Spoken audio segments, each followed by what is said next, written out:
Now, of course, since we're talking about After Effects, we're definitely going to learn about keyframes. Keyframes are the primary way to actually create animation inside of an After Effects project. Just about every property of anything that you can apply inside of a composition inside of After Effects, you can keyframe. There are very few things that you can't. Now, to show you how and where to keyframe, let's start working with our Training Swoosh project. If it's not already open, open your AAA output comps and just double-click on the Training Swoosh project.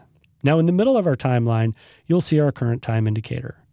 Usually when I'm getting started with creating a project, I'll use the current time indicator as kind of a scrubbing tool. So I'll click on it and drag it through the timeline. This allows me to actually create a rough edit for when I want each of these elements to appear in the scene.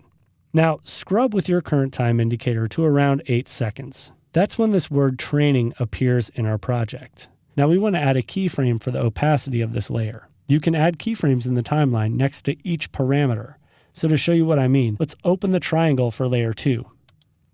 And here we have transform and layer styles. Since this was an element created in Photoshop, there was a layer style that had been applied, and that's translated into After Effects. But let's concern ourselves with transform right now. So open those options. And in here, this is where I can add my keyframes. See these things that look like a stopwatch? That's what those are. They're for adding keyframes. So anything you see with a stopwatch next to it gives you the ability to record that parameter and that value for that parameter at that specific point in time. And the way that those work have to do with the current time indicator. So I want to make sure I'm right at the start of layer 2. So just to be sure, I'm going to select it in the timeline, and then I'll press I on my keyboard. When you press I and you have a layer selected, the current time indicator will always move to the endpoint of that layer.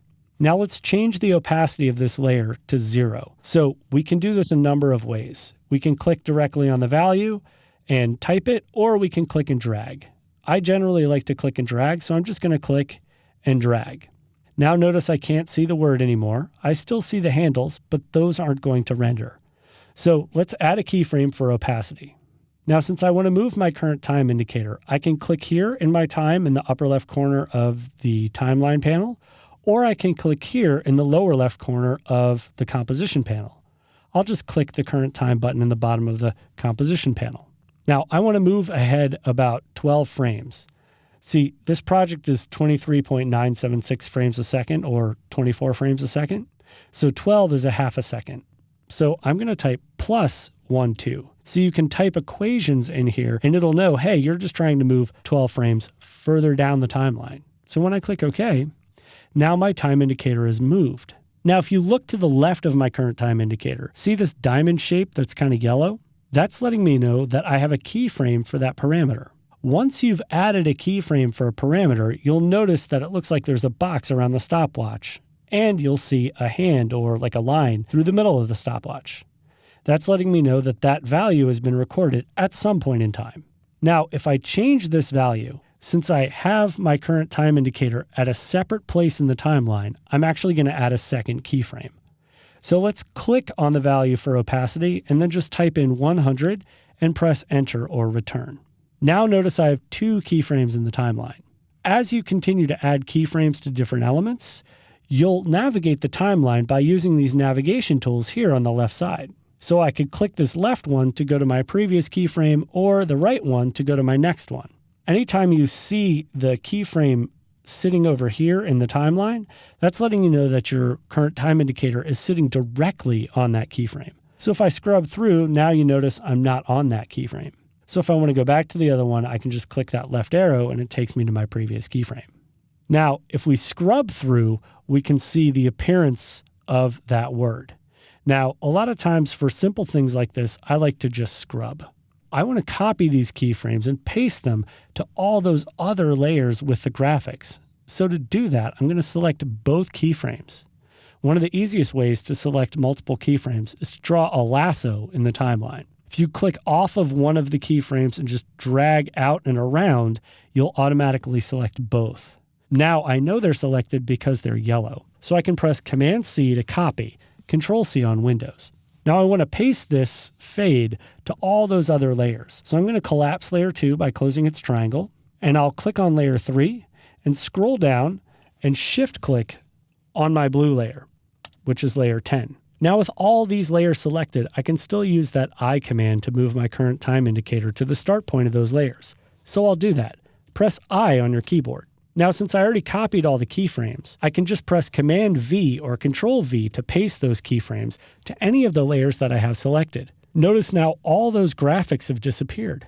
So what I want to do at this point in time is actually preview what we've created. Since I don't have this from current time selected, when I load up a RAM preview, it's automatically going to start playing from the beginning of the composition. So let's see what that looks like.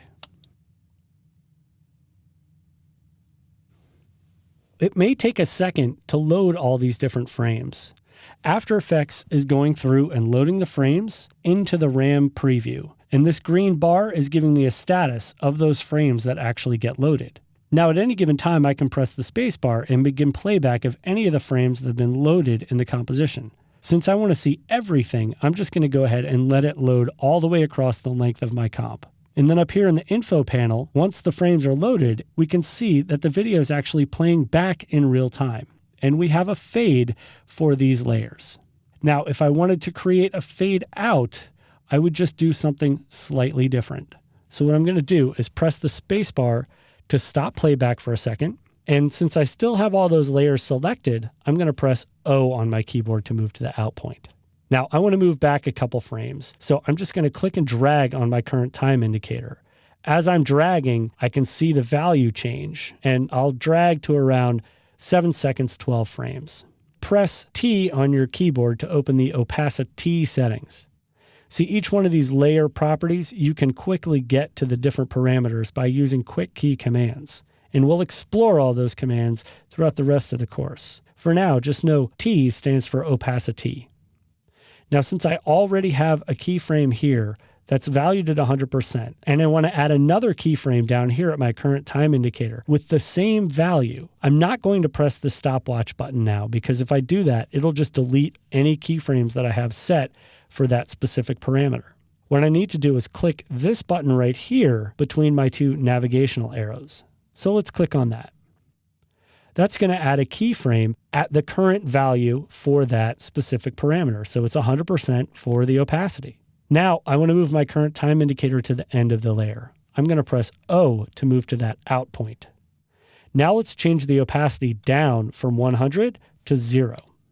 Now notice we've automatically added more keyframes. I'm going to scroll up and down and you can see it's been added to all the layers that I have selected. So this time I just want to preview the fade out. So I'm going to move my current time indicator to around 7 seconds. And in the RAM preview panel, I'm going to check this box that says from current time. Now when I load up my RAM preview, it's going to go ahead and load just those frames that I was missing and show me the fade out and my fade in of my other layer. So again, you can press the spacebar to stop playback at any given time. I definitely encourage you to continue going through the rest of this project and seeing what else you can do to add more keyframes and create animation inside of After Effects.